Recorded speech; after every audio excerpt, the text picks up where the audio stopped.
Perth has been hit by a once-in-a-century weather event. The extreme heat is gripping other parts of the country, with Sydney today breaking its hottest summer on record. 17 records tumbled.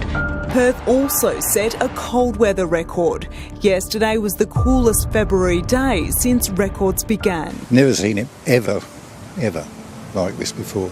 South Australia has been rattled by yet another earthquake. It follows two other tremors of similar magnitude.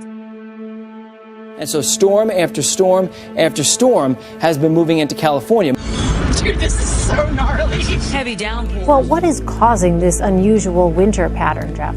2 cars were swallowed up by a massive sinkhole. I've never seen anything like this before. So no one knows exactly for sure. There's always natural variability, but this has been an unusual winter. It's been dubbed Lucifer.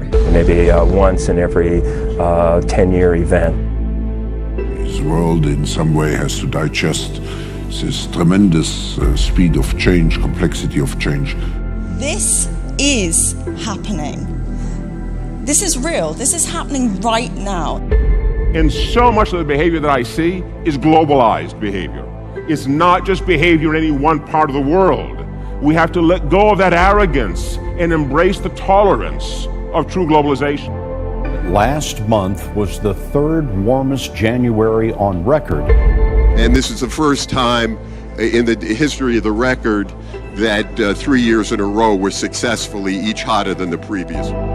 The USGS says the 2016 El Nino generated the highest sea levels and the largest wave energy they've ever recorded. Coastal erosion is at historic levels. Sea level rise is accelerating. It's going to accelerate even faster than it already has. It doesn't look anything like it has in the past, but this is very unusual.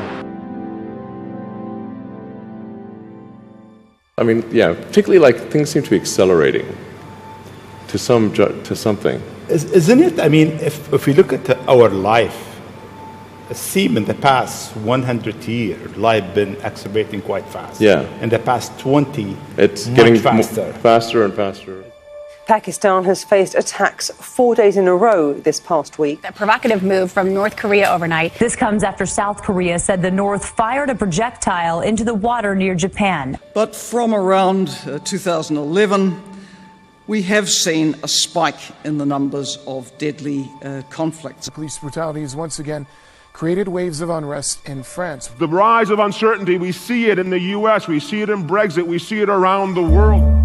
So to conclude, we're now for global governance. Facebook CEO Mark Zuckerberg positioning himself to be the self-appointed face of globalism. The social media giant penning a near 6,000 word manifesto, rather.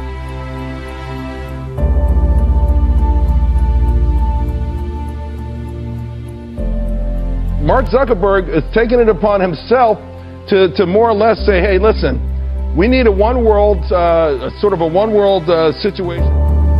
It's no longer the case where a country can secure their things and leave other countries vulnerable, because we're all using the same stuff.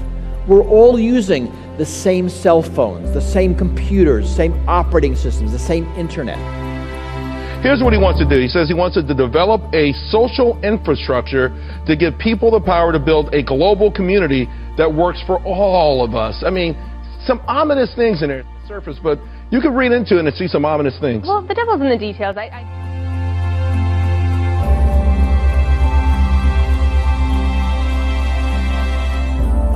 But technology is ubiquitous, and the pace of change is so rapid.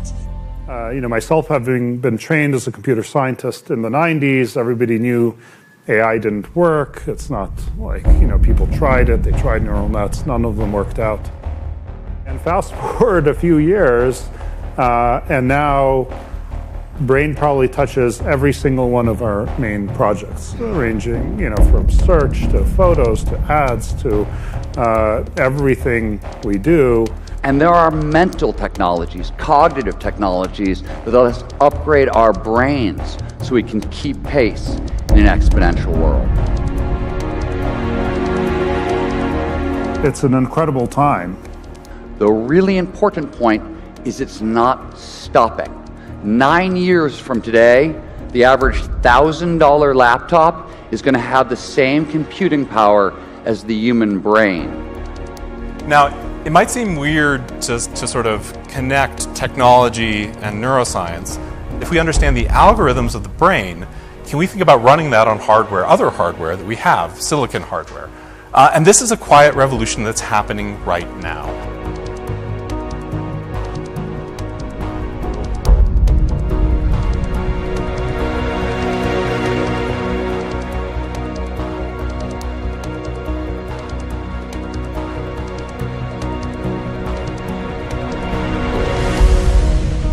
Because sometimes what happens is a scientist can get so engrossed in their work, they don't necessarily realize the ramifications of what they're doing. Can you imagine that in 10 years when we are sitting here, we have an implant in our brains? The human brain was not designed to move at this speed and to think at this scale. It was designed in a very different time for a very different environment. But here too, there are upgrades available. And how to upgrade our brain is where I spend the bulk of my time. State lawmakers are considering a bill that would ban microchips from being implanted in people. Similar microchips are currently used to track merchandise, find lost pets, and make credit card purchases. The world's leaders are getting together talking about this. Klaus Schwab, the CEO of Davos, he called the time we're living in the fourth industrial revolution. He said there's never been a time of greater promise or greater peril. And of course, this has caused a tectonic shift in the field. So there's been massive investment by industry into this field. Billions of dollars from the likes of Google and Apple and Baidu. Biotechnology is a great example. Biotechnology is now accelerating so fast it is moving at 5 times the speed of Moore's Law. It is doubling in power every 4 months. This is going to be a sort of unusual epic journey that a brain is going to take. So we start not with humans, but with rats. And the final resting place of this animal's brain then at Harvard is this. This is a 2 petabyte storage array. So this is a bunch of hard drives. We're storing what's remains of this animal's brain in digital form there. Now, Republican State Senator Becky Harris is worried they could someday end up in humans. And we upload that animal's brain to the cloud. You know, this idea of brain uploading is sort of captured a little bit of the sort of popular imagination. So, you know, Time and Focus and the magazines have started to latch onto this issue. What if we could upload our brain? Maybe that's a path to immortality. The ACLU says there is no urgent need to protect humans, but they agree the technology would violate privacy rights and raise serious concerns. State senators like Nathan Dahm question Real ID's intentions. So does that mean that our personal information, biometric data, can be shared indirectly with the federal government? And this lets governments get away with a level of surveillance we might never allow otherwise. I don't think we would ever let the government demand that we carry tracking devices with us 24/7.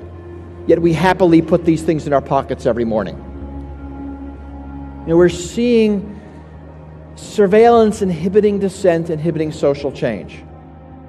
You will be digesting these computing devices. You will be inhaling them. They will be in everything and everyone. They will be pervasive.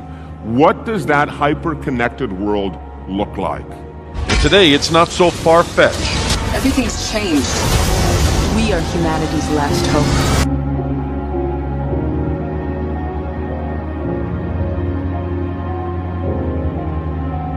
Community that works for all of us. This goes beyond business. He's saying a world where, you know, there's it sounds like a borderless world. We do trust the technology companies more than governments. We are giving them everything. We're giving them all our data, all our information. I mean, do we want to live in a world where we can be prejudged, where we walk into a store, we're recognized by facial recognition? And in exchange for what?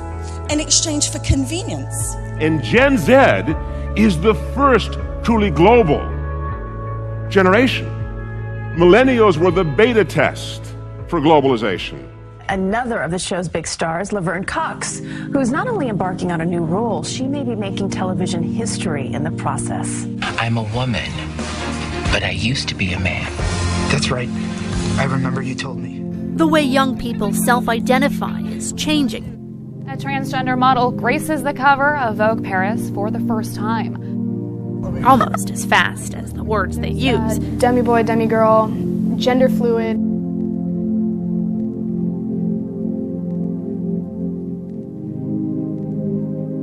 So our world has changed and people are being more loving and accepting. Are you still comfortable with me representing you? Yeah. I just didn't know if it was real or in my mind. It's real.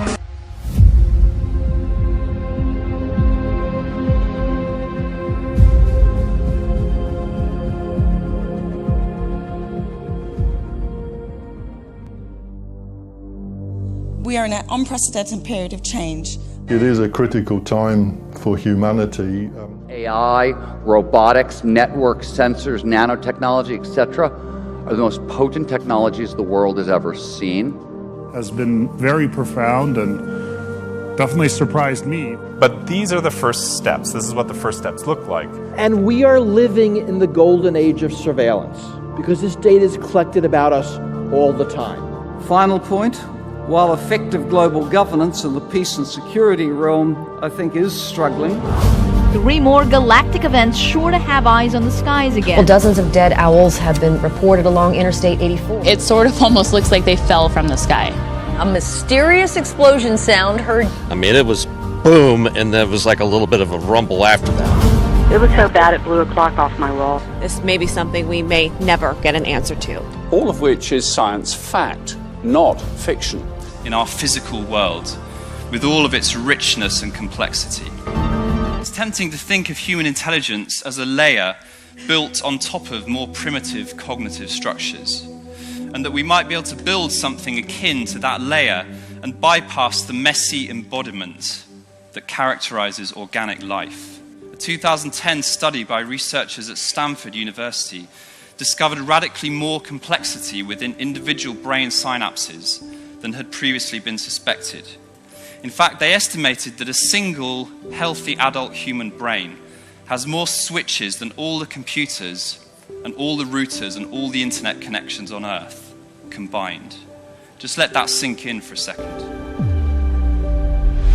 All he says is the old order of things, that the gravitational forces, the laws of entropy, and all of these things that are the natural forces of our world are no longer the governing rules. That's why when people worship the laws of nature and they talk about Mother Nature, that pure drive to understand and grasp how the universe works. And the deeper you want to go to probe the microscopic realm, the bigger the machine that you need. And of course, I think as many of you are familiar, the state of the art of this is right here. Large Hadron Collider, Geneva, Switzerland. This is sort of the modern day pyramids, right? This is the most complex piece of machinery that our species has ever created. It's a 27-kilometer long tunnel where particles are accelerated to near the speed of light and then they smash into each other. It's here, yeah, but it's temporary. It's not forever. There's a new heaven, a new earth with a new reality that has a nature that is beyond anything that we can know or understand. It's that reality that Jesus left to come into this earth and submit himself to the incredible limitations of the world in which we live in.